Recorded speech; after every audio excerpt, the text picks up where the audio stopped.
All right, so the absorption and emission of light by the atomic electrons. It's called scattering in this case. All right, so this one is a free electron. This one is free. And this one is a bound electron or atomic electron. Okay, so they don't quite behave the same way. So the reflection is explained by this behavior and scattering is explained by that behavior. All right, so there's some distinct differences. Okay, in case there's a test question, all right, just know how to explain it, guys. Most of the time, when you guys answer questions in the conceptual section, it's not that you're wrong. Most of you guys are right. It's just incomplete. I'm looking for more information. Most of the time, you guys are partially correct. All right, so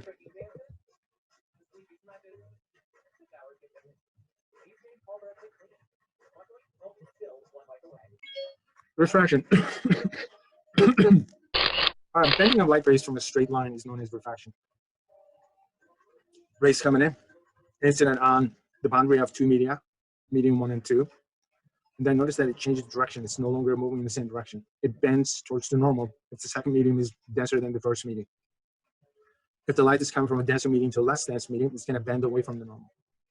From less dense to more dense medium, it's going to bend towards the medium, towards the normal. All right, so this is known as refraction. So the refraction is bending of light rays from a straight line. All right, so let's do a quick preview. Which color is a larger wavelength? Red. Red does. Okay, give yourself the points. What's the law of reflection?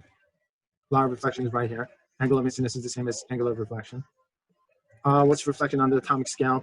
We discussed that already. All right, so incoming electromagnetic waves will cause the free charges to vibrate, and vibrating charges generate their own electromagnetic waves. Waves interfere constructively as well as destructively. So only in the direction of reflection you have a surviving wave, right? So that's what happens. What's refraction? The bending of light rays from a straight line into a straight line.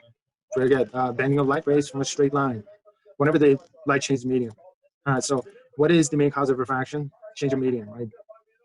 Okay, so light is going to bend towards the normal if the medium is denser. All right, that's kind of high school physics at this point, which is fine. All right, so let's try to come up with a better explanation. Here's a trick that doesn't need mirrors. Put a penny in a pie pan. Now move back so you don't see the penny. Don't move, because I'm going to pour the water in. It's okay if you make a mess. Pretty cool, eh? See, light's always bouncing off the penny. But when you pour the water in, it makes the light bend. And the bending of the light makes the penny reappear. But the penny didn't move for all of this. But don't take my word for it. Try it. Son. Guys, take his word for it. Don't try it. It's not worth it. Penny is here. You get to see the penny right there, though. Why? Why do you get to see the penny where the penny is not? Any ideas? Because the light bent. Okay, Ian, I need more. Because I don't understand what's missing. The water is denser, so it bends the light toward the normal, which gives you a better angle to see it. Okay, Ian, I'm going to give you 2 points. Nathan, I'm going to give you 5 points. Okay, Nathan, here's what you said. The light coming from the penny is going to bend away from the normal into your eyeball, right? That's what you said. Okay. I'm going to give you 5 points for saying that, despite the fact that that's not the question that I asked. My question is, why do you see the penny here? Because your brain assumes. Okay, that is nonsensical. That sounds. That's exactly what it is. Because a lot of people say because of refraction, guys. Refraction, not because of refraction. Refraction is literally this. This is refraction. All right, literally light bends into your eyeball, coming from water. But that doesn't explain why you end up seeing it here. The reason why you end up seeing it here is called illusion. Your brain makes up reality. All right, that's how it is. A lot of what we see is the interpretation of the brain of what reality should look like. Colors, as far as I know, these things usually don't exist in nature. We see all these different colors. This is red, obviously, which is good. All of us agreed on that. All right, so we got a yellow color. So our brain just makes up this stuff. In reality, by the time the optical nerves register the information on the brain, everything is upside down. So the brain says, I don't want to see things upside down, so everything turns right side up. On top of that, the brain generates this depth perception, this and that. So there's a lot of interpretation that goes on. And the brain likes to see things in a straight line. And next thing you know, you end up seeing the penny right there.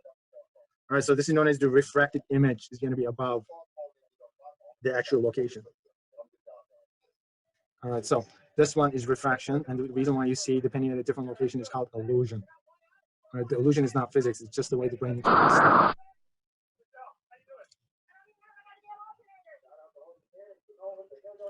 right, so going once, going twice. A. No, B. All right, so the best answer is going to be, so the fish you see underwater is going to be below the refracted image, right? So B is the best answer. So those of you guys who said B, give yourselves 5 points. Those of you guys who give yourselves 2 points. All right, so refraction is the bending of light rays from a straight line. I got that. But what causes refraction? Why does the light bend? Water is denser than air. All right, that's not a bad suggestion. I'm going to give you 5 points for that one. Water is definitely denser than air, but what's happening with light and water that causes the bending? What's happening to light in water that causes it to bend? It's denser, but so what? All right, guys, the short answer is in denser media like water, the light is going to slow down. So what causes light to bend is the fact that it actually slows down in denser media, in a denser medium or denser medium in general. How much it slows down is known as the index of refraction. All right, so how much it slows down is known as the index of refraction. So the index of refraction is located right here. All right, let me just make this, didn't work too well. All right, so N that you guys are looking at here, this is the index of refraction, which is the ratio of the light speed in a vacuum to the light speed in this optically denser medium. Or put differently, it's how much the light slows down in an optically denser medium. All right, so what is the main cause of refraction? Light slowing down in denser media. What is the index of refraction? Index of refraction represents how much the light slows down, so that's what it represents. Which one is a higher index of refraction? Diamond or air? Notice that the diamond is going to have the highest index of refraction. It's almost 2.5. All right, so which means that in diamond, the light is going to travel 2.5 times slower than air, in essence. And also diamond sparkling. So the question is why? Next question is, why does the light slow down in optically denser medium? In an optically denser medium? Well, the reason why the light slows down is because of the absorption as well as the re-emission of light by the atomic electrons. All right, so that's the main reason why. So you got an atom here which has its electrons, so the light becomes absorbed and then re-emitted, and then gets absorbed again and re-emitted, gets absorbed again and re-emitted.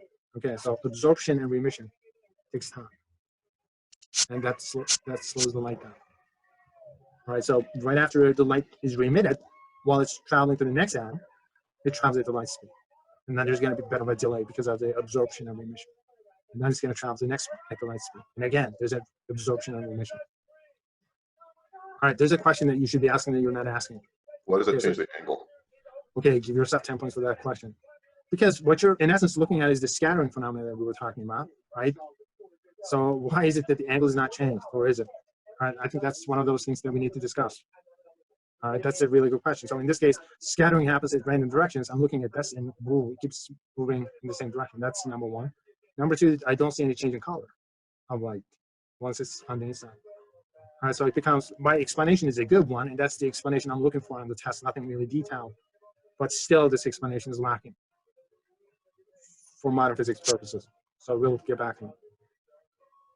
All right, so we'll just go along with the concept for a while. All right, so another question that we will take a look at is, okay, so now in this case, these arrows indicate the direction of the light rays, and you got the light waves. These are the wavefronts that you're looking at, and distance between wavefronts are known as wavelength. And light, upon entering into an optically denser medium, is going to slow down. And notice that the distance between the wavefronts will become shorter. What that means is the wavelength is going to get smaller. All right, so the wavelength of light upon entering into an optically denser medium is going to get, all right, so I think this is, okay, we'll get into that. This is edited for astronomy, so that information is missing. It's not that relevant for those students, but it is relevant for you guys. All right, so what's happening here is the wavelength is getting smaller. That's one of the stuff that you need to know. Wavelength gets shorter. And So the next question is, so the light is going to slow down, but why does it change direction? All right, so one of the analogies that you will see in a lot of the physics books is this analogy.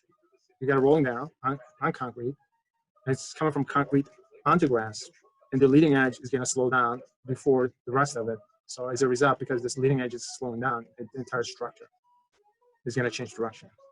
So here's the leading edge of light is going to slow down. As a result, the rest of the light fronts, I'm going to use that terminology, I don't recall what, wave fronts is going to end up changing direction. All right, so that's the explanation that you will find. All right, at this point, you should be asking a question. Okay, because I want you guys to be somewhat skeptical of classical physics for obvious reasons. Like what makes the wavefront stick together? Like, They give how does that yourself work? 20 points. Yeah, because this analogy works fine because everything is, you got a solid rigid structure. So obviously this end, if this end slows down, the entire structure, there's going to be, it's going to experience a torque. But here, the wavefront is not a rigid wavefront. And so this portion is slowing down. So why would this portion start to turn around? That explanation doesn't work either. So what is the best explanation? Obviously this sort of explanation is good for, I don't know, astronomy, absolutely, for non-science students. And at your level, you should be a lot more skeptical about these kind of explanations, right? And you will hear these kind of explanations at the high school level, even at the freshman level, depending upon who's teaching it. In reality, this explanation doesn't work. So if that's the case, what is the actual explanation that's going to work for us? So another thing that we have to investigate.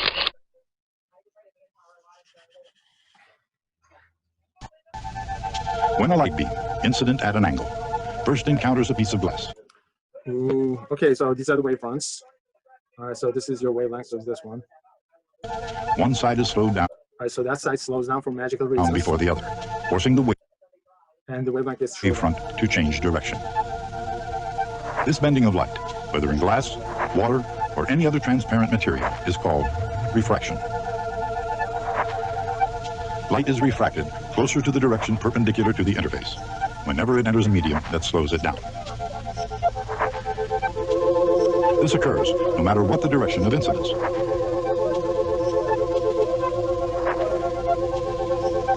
And as in the case of reflection, of all the paths that light could follow from source to destination, the one that arrives in the shortest time is the true path.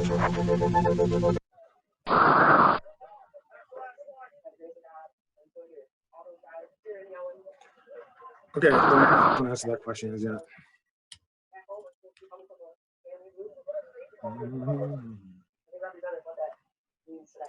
Okay, you guys will get the more sophisticated version of this next week. In the meantime, let's go over it. All right, so here's the original wavelength. So what happens to the original wavelength? Upon changing the medium, it gets shorter by the index of refraction. All right, so the original wavelength is going to get shorter by the index of refraction. So you take the original wavelength and divide it by the index of refraction. So the original wavelength is going to get shorter.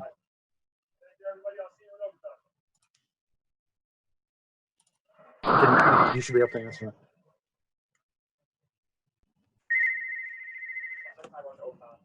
A. Okay, so A is going to be the best answer. So monochromatic light is going to be, that's the white light that we talk about. So it's going to hit a piece of glass. So the wavelength is going to decrease, right? It's going to get smaller. All right, so give yourself 5 points, and then those of you guys pick A, give yourself 2 points for that one.